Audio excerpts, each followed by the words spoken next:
प्राचीन भारत में पुत्रेष्टि यज्ञ के द्वारा तेजस्वी पुत्र प्राप्त करने की प्रथा थी। जब किसी बहुत बड़े नृपति को संतान का अभाव दुख देता था तो वह ऋषियों और महात्माओं के द्वारा पुत्रेष्टि यज्ञ कराता था। यज्ञ के कुंड से हवि बाहर निकलती थी। उस हवि को खाने से मनचाहे पुत्र की प्राप्ति होती थी। पांचाल देश के नृपति के कई पुत्र थे, फिर भी उन्होंने तेजस्वी पुत्र की प्राप्ति के लिए पुतेष्टि यज्ञ कराया था। उन्होंने पुत्र होने पर भी पुतेष्टि यज्ञ क्यों कराया था, इस बात को नीचे की कहानी में जानिए।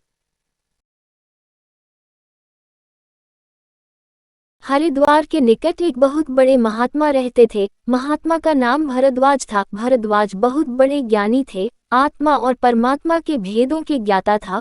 प्रभात के पश्चात का समय था। भरद्वाज गंगा के तट पर विचरण कर रहे थे। सहसा उनकी दृष्टि एक युवती पर पड़ी। वह युवती घृताची नामक अप्सरा थी। वह गंगा के जल में नहाकर बाहर निकली थी। हवा चल रही थी। हवा के कारण उसके शरीर का कामोत्तेजक अंग खुल गया। संयोग की बात, भरद्वाज की दृष्टि उस अंग पर पड़ गई। उनके भीतर काम पैदा हो गया। काम इतने जोरों से पैदा हो गया कि वे स्खलित हो गए।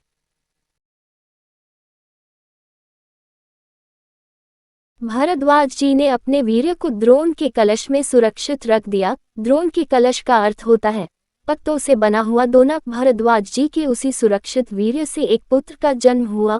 उन्होंने अपने उस पुत्र का नाम द्रोण रखा। उन्हीं दिनों पांचाल देश के नृपति पुशत के यहाँ भी एक पुत्र ने जन्म लिया था। उन्होंने अपने पुत्र का नाम द्रुपद रखा। बाल्यावस्था में द्रुपद और द्रोण में परस्पर मित्रता थी। दोनों साथ साथ पढ़ते थे। बड़े होने पर द्रुपद तो पांचाल के राज सिंहासन पर बैठा, किंतु द्रोण ब्राह्मण होने के कारण गरीब ही रहे। गरीबी के कारण उनका जीवन बड़ी कठिनाई से बीत रहा था। एक बार द्रोण के कानों में समाचार पड़ा कि परशुराम धन बांट रहे हैं। अतः द्रोण परशुराम के पास गए। उन्होंने उनसे धन की याचना की। परशुराम ने कहा, मैं तो सारा धन लुटा चुका हूँ, वन में तप के लिए जा रहा हूँ, मेरे पास धनुष बाण को छोड़कर और कुछ नहीं है।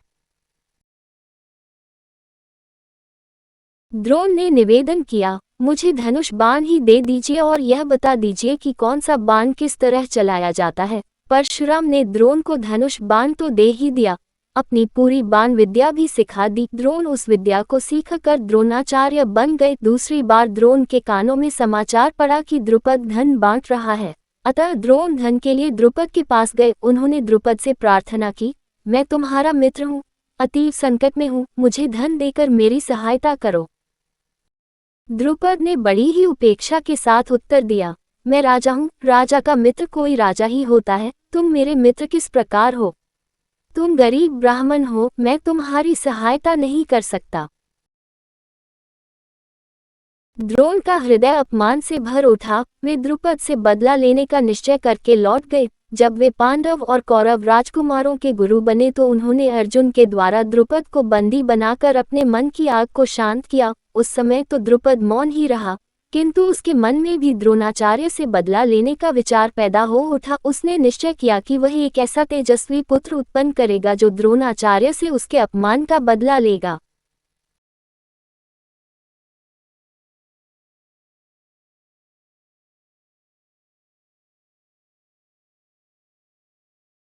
द्रुपद के जो पुत्र थे वे द्रोणाचार्य से बदला लेने में असमर्थ थे। अतः द्रुपद ने पुत्रेष्टि यज्ञ द्वारा महान तेजस्वी पुत्र को पैदा करने का संकल्प लिया।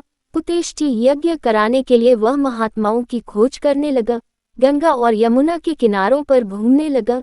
दैव इच्छा से द्रुपद यमुना के किनारे स्थित दो महान त्यागी ब्राह्मण बंधुओं के आश्रम में पहुंचा। छोटे बंधु का नाम उपयज्ञ और बड़े बंधु का नाम यज्ञ था।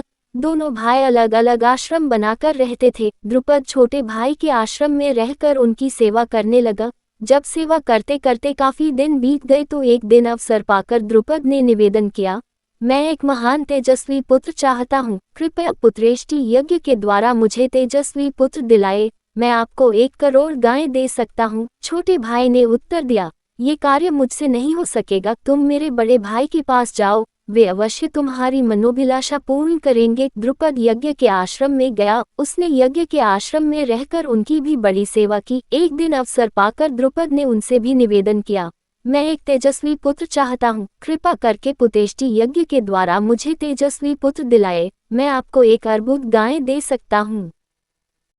ये द्रवित हो गए। वे पुत्रेष्टि यज्ञ करने लगे। जब यज्ञ पूर्ण हुआ तो उन्होंने एक हवि तय रखी। उन्होंने द्रुपद की रानी को बुलाकर कहा, इस कवि को खा लो, तुम्हारे गर्भ से महान तेजस्वी पुत्र उत्पन्न होगा। द्रुपद की रानी ने कहा, मैंने अभी स्नान नहीं किया है, स्नान करने के बाद ही हवि ग्रहण करूंगी। रानी स्नान करने के लिए चली गई। यज्ञ उसकी प्रतीक्षा करने लगे। जब रानी के आने में देर होने लगी तो उन्होंने उस हवि को यज्ञ कुंड में डाल दिया। आश्चर्य!